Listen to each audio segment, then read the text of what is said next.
Bagi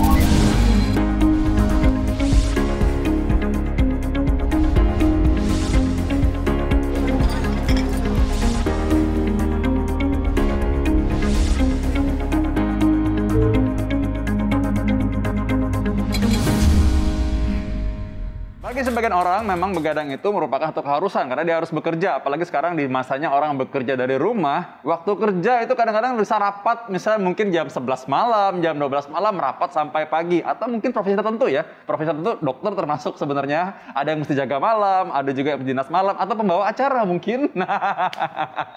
Saya. Atau wartawan ya misalkan. Ya.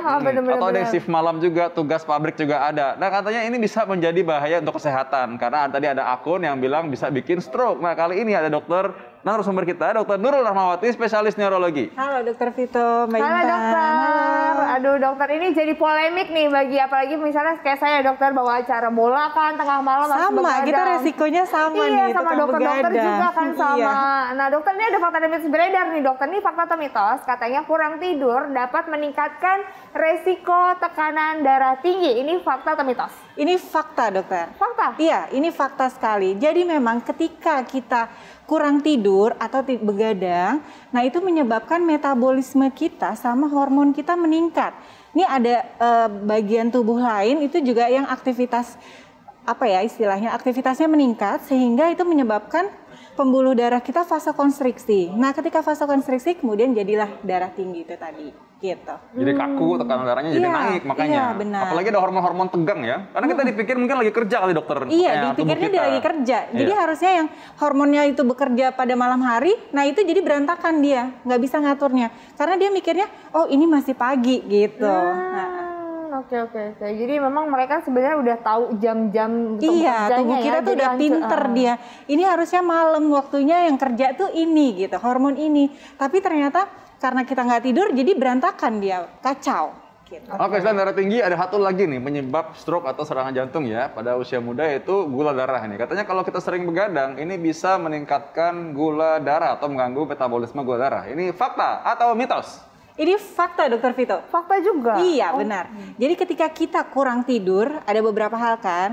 Misalnya memang kita begadang atau kondisi-kondisi gangguan tidur lain. Misalnya obstructive sleep apnea, jadi nafasnya ngorok. Nah itu kan bisa mengganggu tidur juga. Ini akan mengakibatkan meningkatnya resistensi insulin.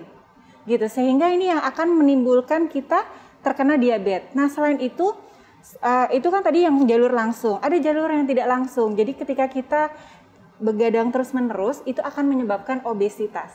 Obesitasnya ini tadi akan menyebabkan diabetes gitu. Jadi itu fakta. Oke, nah tapi dok kalau ngomongin durasi tidur, ini sebenarnya yang normal dan yang baiknya itu berapa jam sih dokter? Oke, ini ada beberapa nih dok, nih yang Mbak Intan ya. Misalnya gini, pada bayi baru lahir, itu kebutuhan tidurnya 14 sampai 17 jam. Nah kemudian pada usia remaja, itu kebutuhan tidurnya 9 jam ya kurang lebih. Kemudian pada dewasa itu kurang lebih 7 sampai 9 jam. Nah, sementara pada usia lebih dari 65 tahun itu ada referensi yang mengatakan tidur baiknya itu 6 sampai 7 jam durasi tidur yang baik, namun juga ada yang mengatakan 5 sampai 6 jam cukup gitu. Jadi memang semakin usia kita tua, durasi tidur kita, kebutuhan tidur kita berkurang.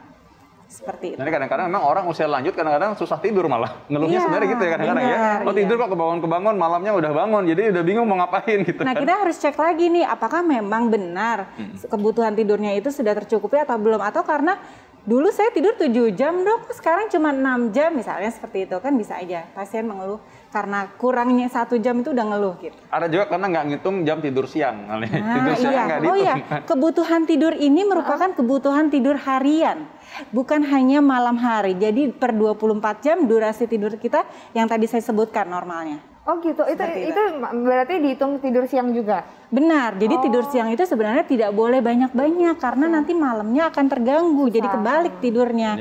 Jadi tidur siang itu baiknya hanya setengah sampai 1 jam.